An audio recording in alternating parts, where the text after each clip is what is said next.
All right, so today I'm going to talk about analysis of variance, and it's shortened to Anova. And I just want you to remember back to when we were comparing two means using a t-test.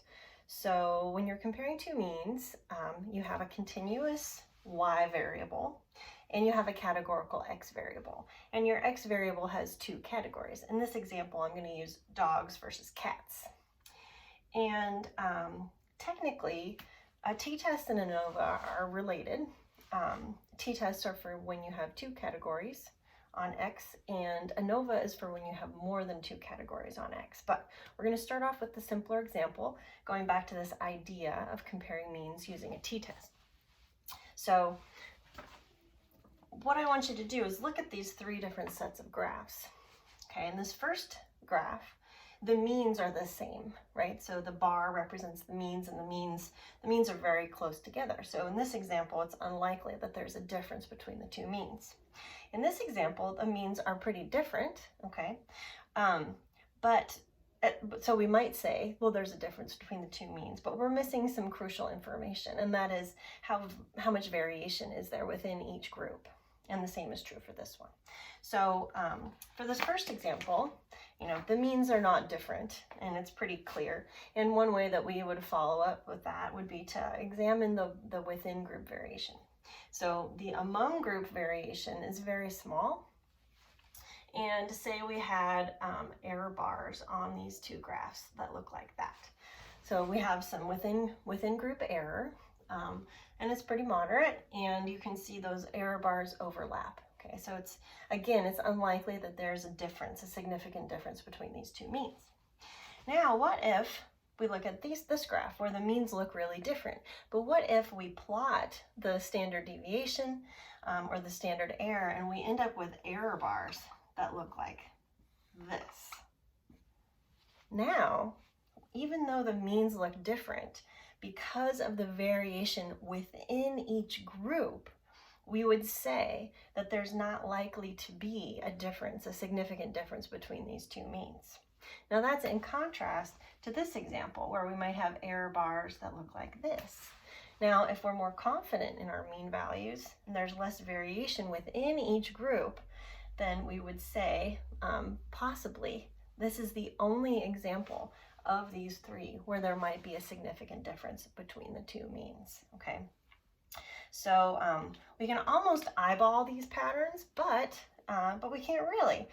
We need statistics to understand whether there are significant differences within any of these situations, okay? And so we would follow up, we would do a t-test. First, we would test for the assumptions of normality within each group, equality of variances. So for example, if you had one with really big error bars and you had another group with really tiny error bars, you most likely would not pass your Levene's test, or actually you would reject the null hypothesis that the variance terms were equal here, and you probably wouldn't be allowed to use a parametric t-test in an example like this. So basically, when you have large variation among groups and small variation within a group, then you're likely to have a situation where you have a significant difference between the means.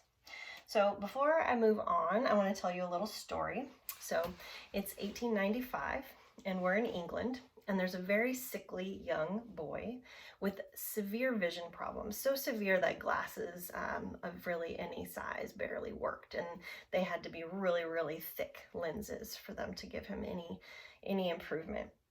So to protect his weak eyes, his doctors forbade him from reading.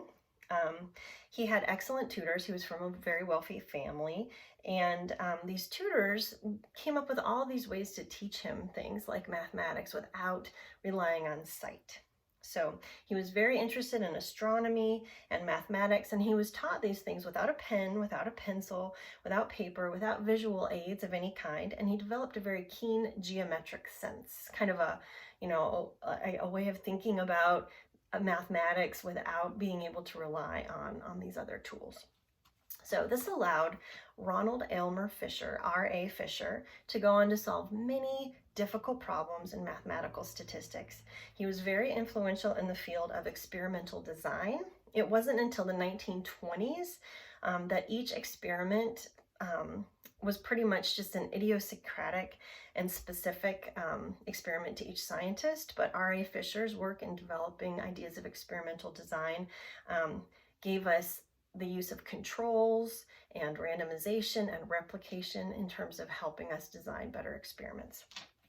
Unfortunately, R.A. Fisher, like many statisticians of the time, was also fascinated by the concept of eugenics.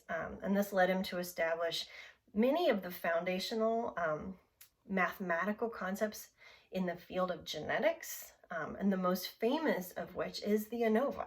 So this Anova came out of the development of the field of genetics and now is applied across all kinds of fields. So Anova is short for analysis of variance, okay? And the way that Anova works, the field of genetics, of course, is obsessed with variation within populations.